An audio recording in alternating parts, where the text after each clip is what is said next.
Welcome to the systematic review of cardiac CT angiography. This is the complete analysis from image processing to reporting. This video was produced by Drs. John A. Rumberger and Dr. David A. Fine of Cardiac CT Training Associates.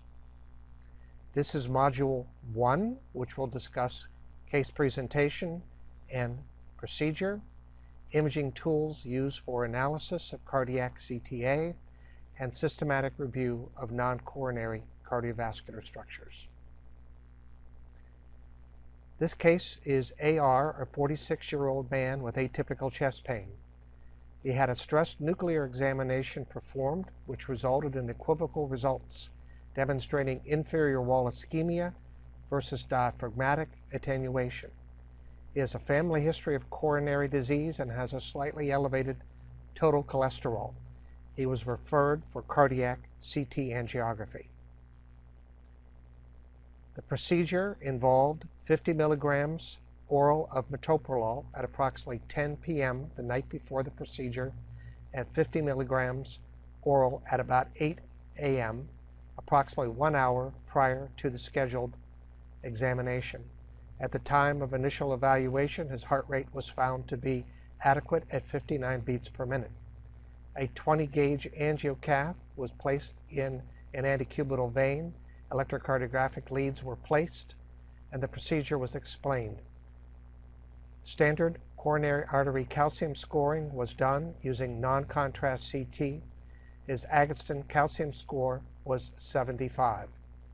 Based on the findings of the calcium scan, it was planned to perform a retrospective ECG dose-modulated CTA set at 100 kV voltage.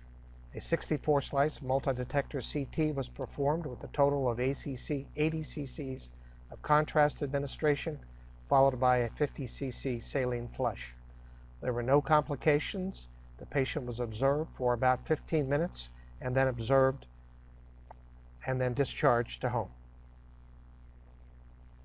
2 sets of images were reconstructed, a 10-phase 5mm reconstruction to evaluate left ventricular function, and 0.5mm reconstructions at ECG phases of 65%, 70%, and 75%.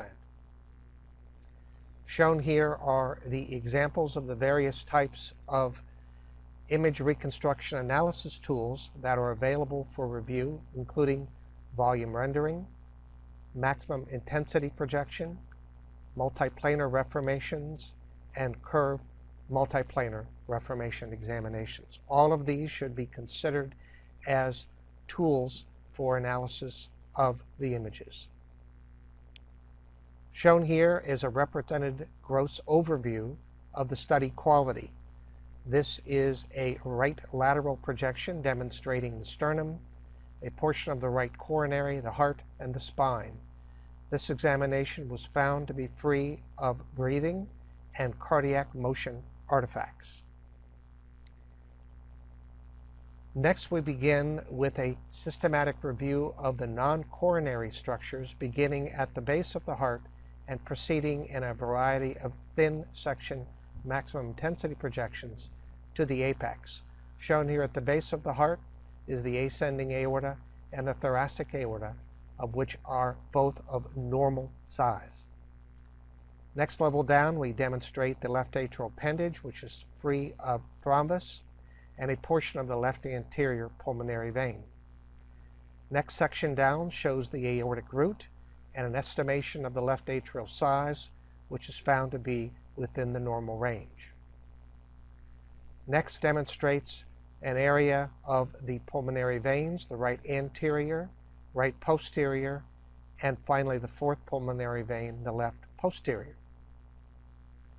Next section down shows the level of the aortic valve. Next section in the mid-ventricle shows the left ventricle, the left atrium, the right ventricle, and the right atrium. The next section down shows demonstration of the anterior and posterior mitral valve leaflets, which were found to be of normal size and dimensions. Next level down demonstrates the inferior vena cava, demonstrating a normal size for this extracardiac structure. Finally, the pericardium is evaluated and found to be thin and normal.